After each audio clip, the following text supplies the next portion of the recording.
Чагла Махинурдың адвокаты ретінде іске кірісіп, одан болған жағдайды толық айтып беруін сұрайды. Алайда Махинур ешкімге тіс жармайды. Ол өзіне тағылған айыптарды да мойындамайды, жоққа да шығармайды. Көп ұзамай сот басталып, Чагла бар күшін салып қорғауға тырысқанымен, бұл жолы нәтижеге жете алмайды. Судья Махинурды негізгі күдікті ретінде қамауға алу туралы шешім шығарады. Сот сыртында болған жаңалықты естіген Бихрам ашуға булығып, болған жағдай үшін бар кінәні Чагладан көреді. Сот аяқталған соң Доған бірден прокурорға барып, осы істің түбінде Тахирдің тұрғанын, Махинурдың әкесінің өліміне дәл сол кінәлі екенін айтады. Бірақ прокурор нақты дәлелсіз, ештеңе істей алмайтынын айтып, әзірге қол ұшын соза алмайтынын жеткізеді. Осы арада Махинур түрмеге жеткізіледі. Ал Мелектің жуық арада бостандыққа шығатыны белгілі болады. Дидем Йылдызды бақылап жүрген кезде, Йылдыз Ламияға болған оқиғаның бәрін айтып береді.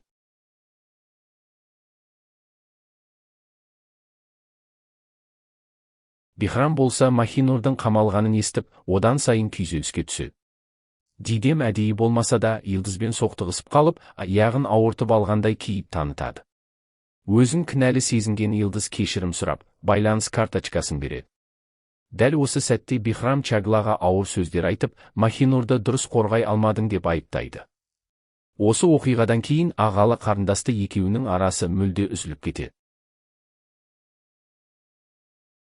Ламия Ханжиоғлу әулетінің адамдарын жинап, Доғанға қарсы айдап салады.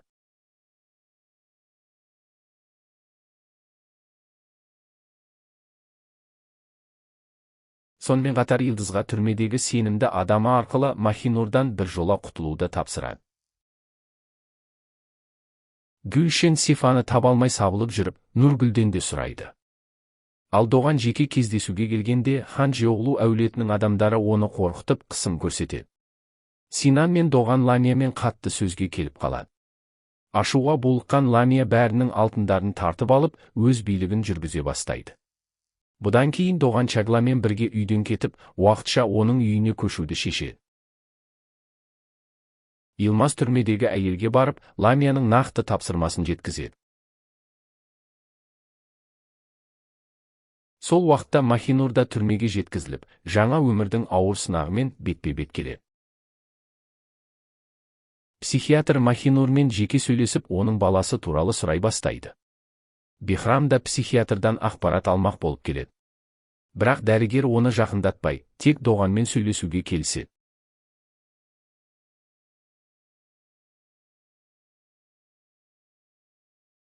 Осы кезде Сифа алтынға хабарласып, көптен бері қорқып жүрген адамның қайта оралғанын айтады. Бұл кезінде Гүлшенге Шим-Шик деген атпен хабарласып жүрген жұмбақ адам еді. Ең қорқыныштысы, оны Сифа мен алтын жақсы таниды, әрі одан қатты қорқады. Себебі ол адамның қолында бүкіл Ханжиоғлу әулетін тасталқан ететін құпия бар. Гүлшен қорқынышын жасыра алмай, Сифадан бүгін бірге ұйықтайық деп өтінеді. Ал Чагла Доғанға хабарлама жазып отырған сәтте, Доған өзі үйге келіп қалады. Чагла оны психиатрмен бірге болады деп ойлаған еді.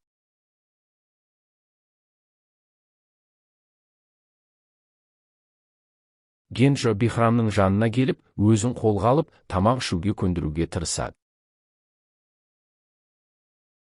Түрмеде отырған Махинур найзағайдың дауысынан қатты шошып кетеді. Сол кезде Мелек келіп оны тыныштандырады. Ақыры екеуі де сол жерде ұйықтап қалады.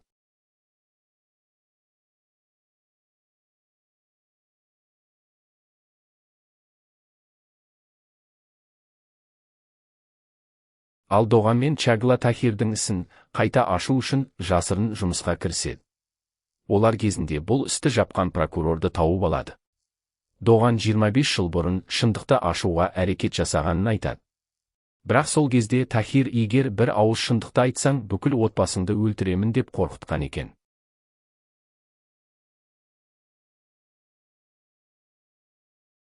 Нұргүл Сифаны қызғанып жүр. Себебі Сифа соңғы кезде оған мүлде көңіл бөлмей кеткен.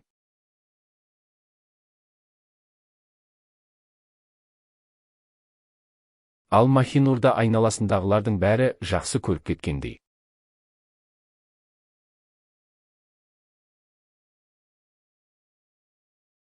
Йылмаз доғаннан бұрын прокурорға жетуді жоспарлайды. Бірақ дәл сол сәтте Дидем қоңырау шалып, кездесуге шақырады.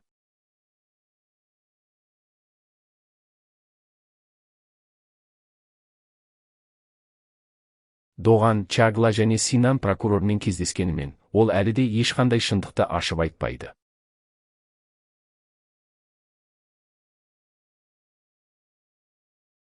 Амалдары таусылған олар кері қайтуға мәжбүр болады.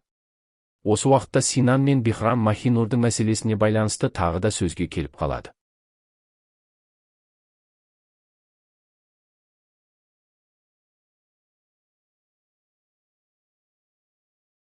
Барлығы психиатрдан Махинурдың жағдайын сұрап әлек.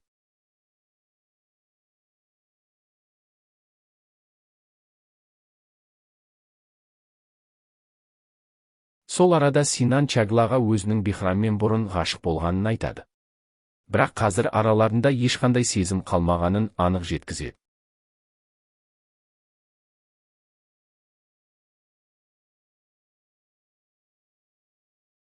Йылмаз бен Дидем кешкі ас үстінде бірге уақыт өткізеді.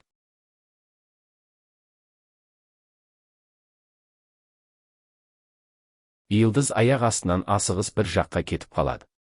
Мұны байқаған Дидем үнсіз соңынан аңдиды. Ал Нургүл Сифаның көңілін қалдыру үшін өзі Гүлшенге гүлге тапсырыс беріп, оны шиім-шектен келген сыйлық етіп көрсеткісі келеді. Бірақ Сифа қызғанудың орнына керісінше алтынға хабарласып, үлкен қауіптің жақындағанын айтады. Дидем Чаглаға Йылдыздың прокурормен кездесуге келгенін хабарлайды.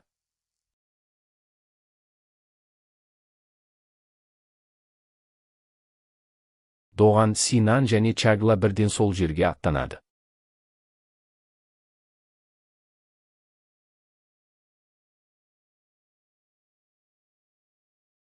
Белгілі болғандай, Йылдыз прокурорды қорқытып, қажетті құжаттарды бермесең, ферманды тірідей өртеп жібереміз деп бопсалап жатыр екен. Алайда Доған олардың жоспарын алдын ала біліп қойған еді.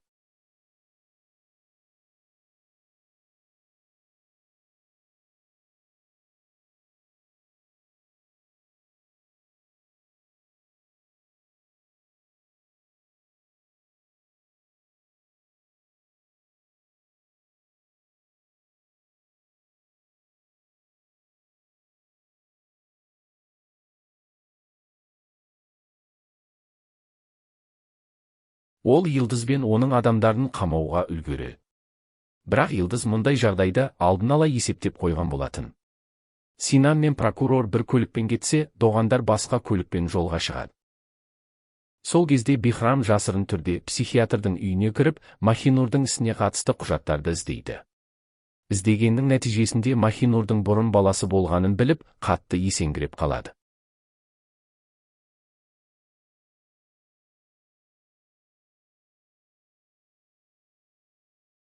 Доған мінген көлік жолда бұзылып қалып, олар такси шақыруға мәжбүр болады.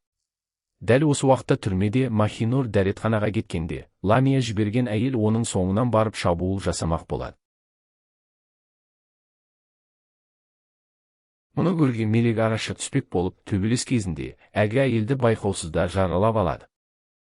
Ал Синан мен прокурор мінген көлік біраз ұзап кеткен еді.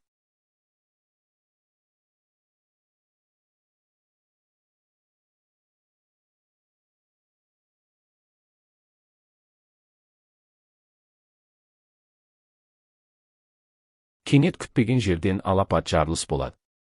Сөйтсе көлікке алдын ала бомба қойылған екен. Доған мен қасындағылар жарылысты өз көздерімен көріп, есеңгіреп қалады.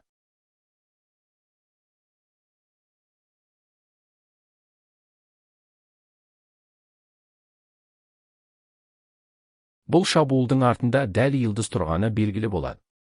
Ал ең күтпеген жаңалық Тахир есін жиған. Енді Тахир, Йылмаз және Ламия күш біріктіріп, бәрін өз пайдасына өзгертуге кіріседі. Шындықтың беті ашылар сәт жақындаған сайын, хан Жиоғлу әулетін бұрын соңды болмаған үлкен дауыл күтіп тұр.